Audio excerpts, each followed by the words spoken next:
நம்மளோட விதியையும் நாம செய்யற புண்ணியத்தையும் பகவானே நேருக்கு நேரா நின்னு அளந்து கொடுக்கற ஒரு திவ்ய தேசம் இருக்குன்னு சொன்னா நம்புவீங்களா? வாங்க, அப்படிப்பட்ட ஒரு ஆச்சரியமான ஸ்தலமான திருவாதனூருக்கு இன்னைக்கு நாம ஒரு பயணம் போகலாம். உங்க தலை விதிய அளக்க முடியுமா? என்னடா இது கேள்வின்னு யோசிக்கிறீங்களா? ஆனா இந்த ஒரு கேள்விதான் நாம பார்க்க போற இந்த கோயிலோட மிக முக்கியமான, ரொம்பவே தனித்துவமான ஒரு விஷயத்துக்கு அடித்தளமா இருக்கு. சரி, நம்ம பயணத்தை ஆரம்பிப்போம். நம்ம போற இடம் அழகான காவேரி ஆற்றங்கரையில அமைஞ்சிருக்கிற திருவாதனூர். இது ஒரு மகிமை வாய்ந்த திவ்ய தேசம். இங்கேதான் நம்மளோட ஒவ்வொரு வேண்டுதலும் ஒவ்வொரு செயலும் துல்லியமா அளந்து பார்க்கப்படுது. இங்க இருக்கிற மூலவரோட திருநாமம் என்ன தெரியுமா? ஆண்டு அளக்கும் ஐயன் பெருமாள். அதாவது நம்மளோட புண்ணிய பாவங்களை, நம்மளோட செயல்களை அளந்து பார்த்து அதுக்கேத்த மாதிரி நம்ம வாழ்க்கையையும் செல்வத்தையும் அருளக்கூடியவர்னு அர்த்தம். எவ்வளவு ஒரு ஆழமான திருநாமம் பாருங்க. சரி, பெருமாள் ஏன் இந்த மாதிரி ஒரு விசேஷமான கோலத்துல இங்க காட்சி தர்றாரு? இதுக்கு பின்னாடி ஒரு ரொம்ப அழகான புராண கதை இருக்கு.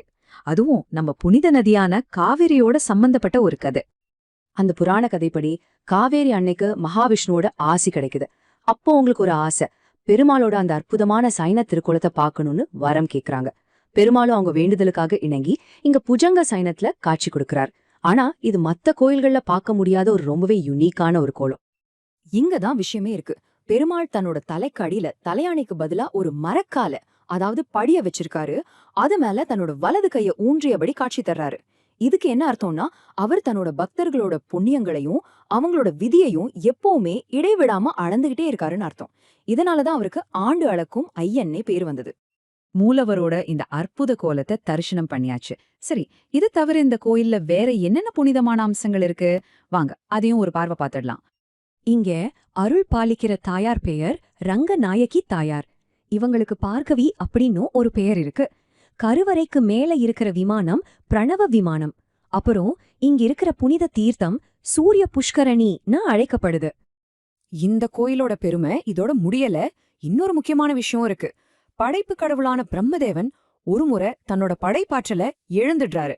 அதை திரும்ப பெறதுக்காக இங்க வந்து இந்த பெருமாளை வழிபட்டதா ஒரு பெரிய நம்பிக்கை இருக்கு.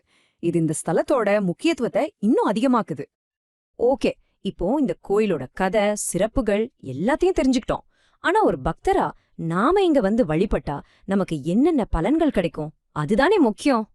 முதல்ல இந்த திவ்ய தேசம் மாபெரும் ஆழ்வாரான திருமங்கை ஆழ்வாரால மங்களாசாசனம் செய்யப்பட்ட ஒரு ஸ்தலம். அதாவது அவரால பாடப்பட்ட பெருமையுடையது. ஆழ்வார்கள் பாடியிருக்காங்கனாலே அந்த இடத்தோட தெய்வீக தகுதிக்கு அதுவே ஒரு பெரிய சாட்சி. இங்க வந்து இந்த ஆண்டு அளக்க மையனை மனம் முருக வேண்டிக்கிட்டா முதல்ல வாழ்க்கையில ஒரு தெளிவு பிறக்கும்னு சொல்றாங்க.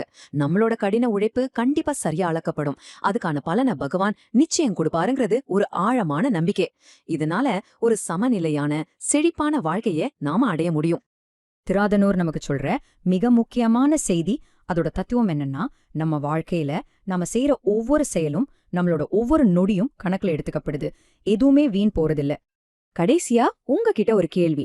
இந்த ஆண்டு அழகு மையங்கிட்ட இருந்து நீங்க பெறணும்னு நினைக்கிற மிகப்பெரிய வரம் எது?